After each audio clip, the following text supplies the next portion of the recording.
Hello दोस्तों, welcome to समवार्ता। दोस्तों, आज की इस वीडियो में हम बात करेंगे बिहार इलेक्शन की। दोस्तों, इसी साल के अंत में बिहार में भी इलेक्शन होने वाला है, जिसको देखते हुए गोदी मीडिया अभी से ही बैटिंग करने में लग चुकी है। वह अपने मालिक की वफादारी करने का मौका नहीं छोड़ती है। दोस्तों, आज की इस वीडियो में हम देखेंगे किस तरीके से कांग्रेस प्रवक्ता सुरेंद्र राजपूत और मृत्युंजय तिवारी आरजेडी प्रवक्ताओं ने दोनों ने मिलकर गोदी मीडिया और प्रेम शुक्ला जो कि बीजेपी के प्रवक्ता हैं उनकी बखिया उधेड़ कर रख दी। वह बिहार इलेक्शन पर मृत्युंजय तिवारी को घेरना चाहते थे, लेकिन मृत्युंजय तिवारी ने अपने तर्कपूर्ण जवाब से उनकी बखिया उधेड़ कर रख दी और सुरेंद्र राजपूत ने भी उनको करारा जवाब दिया, जो कि आप इस वीडियो में पूरा देखेंगे। तो चलिए दोस्तों, वीडियो को स्टार्ट करते हैं और वीडियो आपको अच्छी लगे तो चैनल को जरूर सब्सक्राइब करें। तो चलिए शुरू करते हैं। चलो भाई, देखो अब मैं क्या करता हूँ। मृत्युंजय तिवारी जी, संकेत ऐसे मिल रहे हैं और देखिए ये लोकसभा चुनाव के बाद से एक ट्रेंड देखा जा रहा है। ये ठीक है कि झारखंड हो या फिर जम्मू कश्मीर हो, वहां पर तो आप लोगों की सीटें आई, लेकिन जो बड़े राज्य थे उनमें बीजेपी को लेकर एक उत्साह दिख रहा है। चाहे महाराष्ट्र हो, अब उसके बाद बाकी दो छोटे राज्य हैं, हरियाणा और दिल्ली। ऐसे में क्या बिहार में भी चैलेंज बड़ा नहीं होगा इस बार? मतलब प्रधानमंत्री नरेंद्र मोदी की लोकप्रियता में और एनडीए बीजेपी के खासतौर पे सीटें लेकर एक अपवर्ड स्विंग दिख रहा है हमारे देश का मिजाज सर्वे में। वो आपके लिए चैलेंज होगा कि नहीं होगा? Not bad. Now you. देखिए अंजना जी, हर चुनाव हर राजनीतिक दल के लिए एक चैलेंज है, चैलेंज के रूप में लेते हैं। लेकिन पड़ोसी राज्य कहिए या संयुक्त बिहार जब था, झारखंड भी बिहार के साथ था। उस झारखंड के चुनाव परिणाम ये बता रहे हैं कि वो झांकी है और बिहार में अभी बाकी है। झारखंड के चुनाव परिणाम का ही दोहराया जाएगा बिहार में चुनाव परिणाम। अब बीजेपी अति उत्साह में है, सत्ता के अहंकार में है, 20 वर्षों से यहां सरकार में एनडीए है। अगर 1-2 वर्षों 3 वर्षों को छोड़ दें, इसके बाद ये अपनी उपलब्धि नहीं बताते। अभी डबल इंजन में, एक इंजन अपराध में, एक इंजन भ्रष्टाचार में चरम पर है। इस पर कुछ नहीं बोलेंगे, काम क्या किया बोलेंगे नहीं। तेजस्वी यादव जी ने अपने 17 महीने के कार्यकाल में जब डिप्टी सीएम थे तो नौकरियों की भरमार कर दी। अब देखिए उछल उछल कर एनडीए थोड़ा न थे, दिखाइए इनको, दिखाइए तिवारी जी को। तिवारी जी, आप भी अपने दम पर थोड़ा न थे। आप दोनों की सबकी मजबूरी का तो नाम एक ही है। क्या है मजबूरी का नाम? ये चुप है। बच्चे बच्चे से बिहार में मैं पूछूंगी तो बता देगा कि बीजेपी और आरजेडी की मजबूरी का नाम क्या है। क्या है नाम? अंजना जी, मजबूरी का नाम अब कुछ नहीं है। अब जनता स्पष्ट तराजू के इस पर तौलेगी। 18 वर्षों का कार्यकाल एनडीए का, डबल इंजन सरकार का, और 17 महीने का तेजस्वी यादव जी का जो कार्यकाल रहा, जिसमें डिप्टी सीएम के रूप में रहे। उन्होंने हर विभाग में जिस तरह से काम किया, जिस विजन के साथ काम किया, और जो तेजस्वी जी भी बता रहे हैं हमारी सरकार बनेगी तो हम किस तरह से माई बहन योजना हो, चाहे जिस तरह से पेंशन की योजना बढ़ानी हो, नौकरी किस तरह से हम क्रिएट करेंगे, किस तरह से हम पर्यटन के क्षेत्र में काम करेंगे, उद्योग के क्षेत्र में ये सारा ब्लूप्रिंट अपना बता रहे हैं। लेकिन ये सरकार में बैठे लोग क्या कर रहे हैं? वो जंगल राज अभी बता नहीं रहे कि यहाँ किस तरह का अपराधी राज कायम है। इस पर बात नहीं कर रहे, चुप है।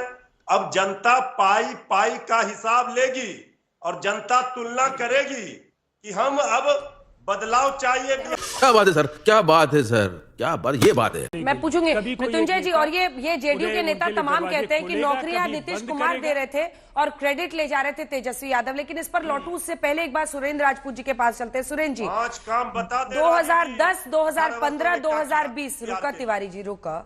2010, 2015, 2020 तीनों के नतीजे हमने निकाले हैं पार्टी वाइज। वो एक बार जरा दिखा दीजिए तीनों के ही विधानसभा के रिजल्ट्स। बीजेपी जब जब जेडीयू के साथ गठबंधन में लड़ती है, दोनों की परफॉर्मेंस बेटर होती है। आप देखिए 2010 में जब बीजेपी के साथ जेडीयू लड़ी तो 115 सीटें उनकी भी आई और 91 सीटें बीजेपी की भी आई। फिर दोनों जब अलग लड़े और आरजेडी के साथ लड़े तो जेडीयू भी घट के 71 हुई और उधर बीजेपी भी 53 पर अटकी। फिर जेडीयू के साथ मिलकर जब बीजेपी लड़ी तो उनकी परफॉर्मेंस अच्छी हो गई, वो 53 से ऊपर 74 पर गए, लेकिन नीतीश बाबू फिसल के आ गए 43 पर। मुझे लगता है लोकप्रियता के पैमाने पर उस वक्त वो सबसे धरातल पर उनकी लोकप्रियता थी। लेकिन क्या ये कॉम्बिनेशन एक विनिंग कॉम्बिनेशन बन जाता है हर बार, ये सबसे बड़ा चैलेंज नहीं होगा? वहीं दूसरी तरफ एक जो दिखनी चाहिए समरसता, वो आरजेडी और कांग्रेस में नहीं दिख रही है चुनाव को लेकर।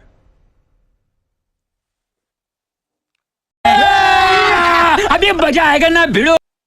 अंजना जी नमस्कार। दो चीजें बड़ी साफ हैं, आपने बड़ी अच्छे कुछ विश्लेषण किए हैं, उसकी मैं तारीफ करूंगा। है क्या कि 2020 का बड़ा इंटरेस्टिंग विश्लेषण है आपका।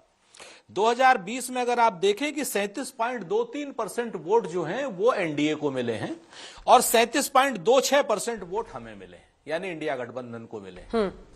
आप इस चीज को देखिएगा, बड़ा साफ साफ एकदम, और वही लगभग पावर में वही वो है। तो अगर आज आप देखें 2020 को भी आप देखती हैं तो 2020 में भी इंडिया गठबंधन के पास as per as the vote share is concern हमारे पास ज्यादा वोट थे, जबकि वो इंडिया गठबंधन नहीं था, वो यूपीए था।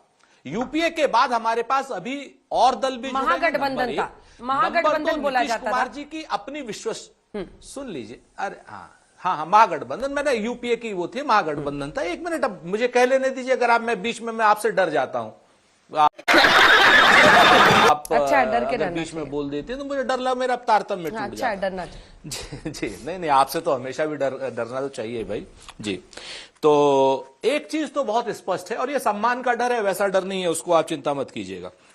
दो चीजें मैं साफ साफ कहता हूं आपसे कि आज अगर आप 2020 को ही बेंचमार्क मान करके चलेंगी तो निश्चित तौर पर नीतीश कुमार को अपनी विश्वसनीयता की परेशानी झेलनी पड़ रही है, उनसे उनका वोट परसेंटेज कम होगा, और एनडीए को भी और भारतीय जनता पार्टी को भी अपनी एंटी इनकम्बेंसी झेलनी पड़ रही है, जैसे अरविंद केजरीवाल जी को दिल्ली में झेलनी पड़ी थी।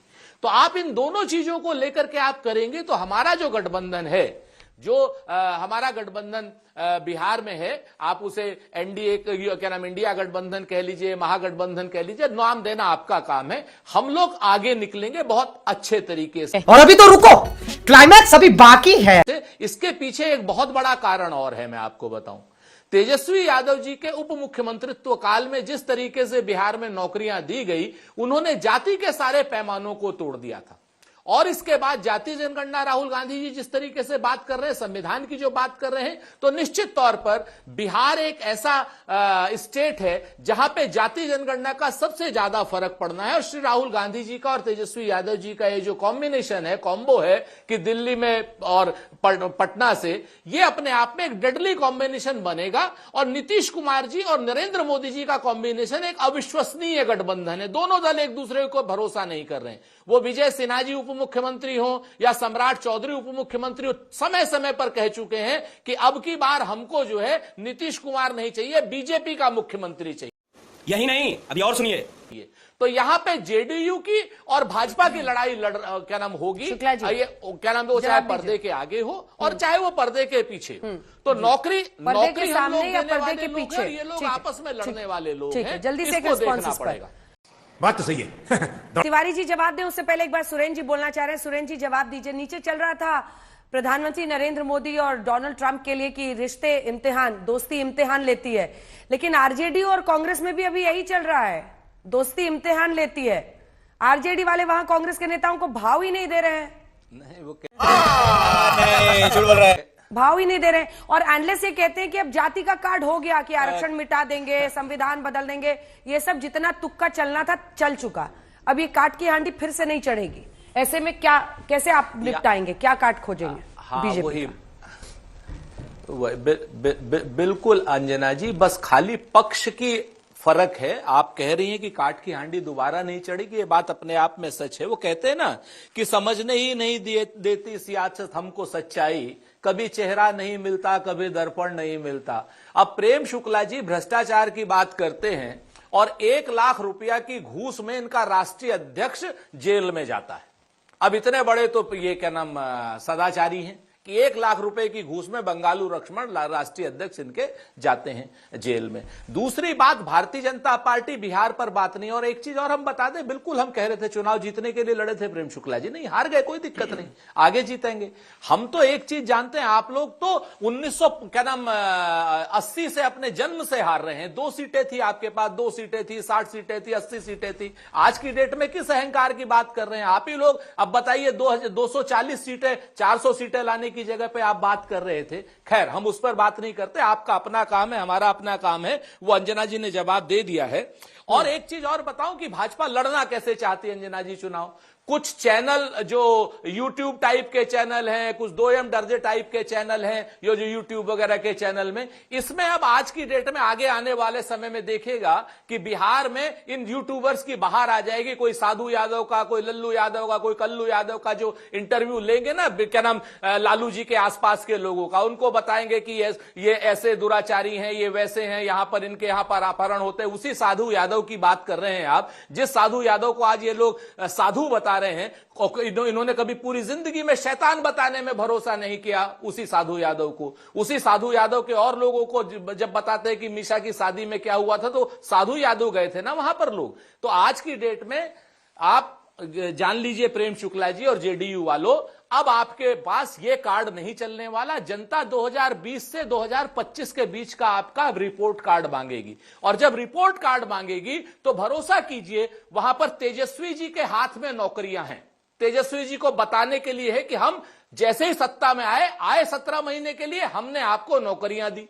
आपके हाथ में क्या है कि हमने पुल गिराए, 13 पुल गिरे हैं आपके यहां पर, और जितने पुल गिरे हैं सबका निर्माण जो है भारतीय जनता पार्टी के किसी न किसी सहयोगी के उसमें की कंपनी का पुल निर्माण था। आप जान लीजिए, बड़ा पुल हो, छोटा पुल हो, खरा पुल हो, खोटा पुल हो, भ्रष्टाचार में जिस तरीके से बिहार की संलिप्तता 2020 से 2025 के बीच में आई है, वो सारे के सारे भाजपा नेताओं के सहयोगियों की कंपनी। तिवारी जी को मौका लगने दीजिए सर, सबसे ज्यादा वोट परसेंटेज पिछली बार लेकर आए थे। लेकिन तिवारी जी, ये भी एक सच्चाई है कि आरक्षण खत्म कर देगी बीजेपी, मतलब सिर्फ एक ही जाति के वर्ग के लोग आगे बढ़ेंगे, बाकी सबको धकेल दिया जाएगा पाताल में। इस तरह का प्रचार अब जनता नहीं सुनेगी, समझेगी, क्योंकि वो देख रहे हैं, समझ रहे हैं। पिछले कई दशकों से अब तो हो गया, एक चुनाव में वो चल गया, एक चुनाव में संविधान चल गया, अब बार बार थोड़ी ना वही चलेगा, क्योंकि बार बार बाजी तो वही मार ले जा रहे हैं, चला रहे हैं। तो लोग भी, जनता भी देख रही है, जो आप लोग कहे थे वो सब झूठ था। कौन है ये लोग, कहां से आते हैं?